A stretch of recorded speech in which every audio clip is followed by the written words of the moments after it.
समाजातील प्रत्येक घटना थेट आपल्यापर्यंत पोहोचवणारे आपलं हक्काचं न्यूज चॅनल क्रांती सूर्य न्यूज. संपादक शशिकांत राजवंत. अंकलखोप जिल्हा परिषद गटातून निवडून आलेले सुदीप गडदे व भिलवडी जिल्हा परिषद गटातून निवडून आलेले प्रतीक पाटील या दोन युवा नेतृत्वाला जिल्हा परिषदमध्ये महत्वाच्या समित्यांवर काम करण्याची संधी प्राप्त झाल्याने कृष्णा काठावरील या दोन्ही जिल्हा परिषद गटांचा मोठ्या प्रमाणावर विकास होईल अशी अपेक्षा नागरिकांमधून व्यक्त केली जात आहे. दिनांक 17 एप्रिल रोजी सांगली जिल्हा परिषदेमध्ये नवनिर्वाचित सदस्यांचा खातेवाटप कार्यक्रम उत्साहात संपन्न झाला. या कार्यक्रमाला जिल्हा परिषद अध्यक्ष संगीताताई पाटील, उपाध्यक्ष ऋषिकेश लाड, मुख्य कार्यकारी अधिकारी विशाल नरवाडे तसेच उपकार्यकारी अधिकारी मनोज जाधव यांची प्रमुख उपस्थिती होती. कार्यक्रमात विविध समित्यांवरील सदस्यांची निवड जाहीर करण्यात आली.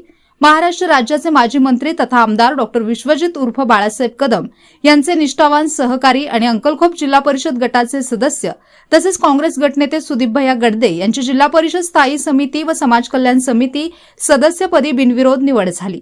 जिल्हा परिषदेमधील सर्वात महत्वाची समजली जाणारी स्थायी समितीवर त्यांची निवड झाल्याने त्यांच्या नेतृत्वावर पुन्हा एकदा विश्वास व्यक्त झाला आहे. सुदीप गडदे यांना राजकीय वारसा लाभलेला असून त्यांचे वडील दर्याप्पा गडदे यांनी यापूर्वी जिल्हा परिषदेमध्ये प्रभावी नेतृत्व केले आहे.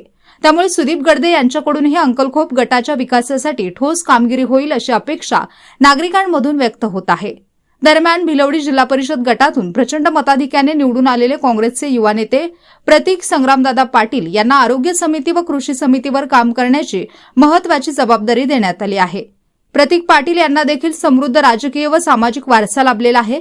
ते स्वर्गीय लोकनेते बाळासाहेब काका पाटील यांचे नातू, सांगली सहकारी साखर कारखान्याचे संचालक यशवंतराव पाटील राजूदादा यांचे पुतणे तसेच माजी जिल्हा परिषद सदस्य स्वर्गीय संग्रामदादा पाटील यांचे चिरंजीव आहेत.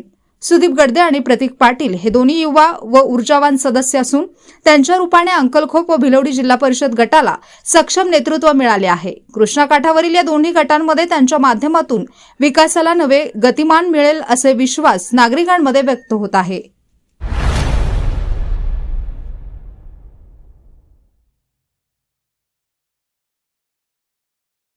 क्रांती सूर्य न्यूज. संपादक शशिकांत राजवंत. सबस्क्राईब करा,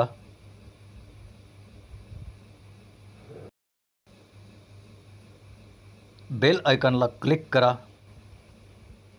आणि लाईक करायला विसरू नका.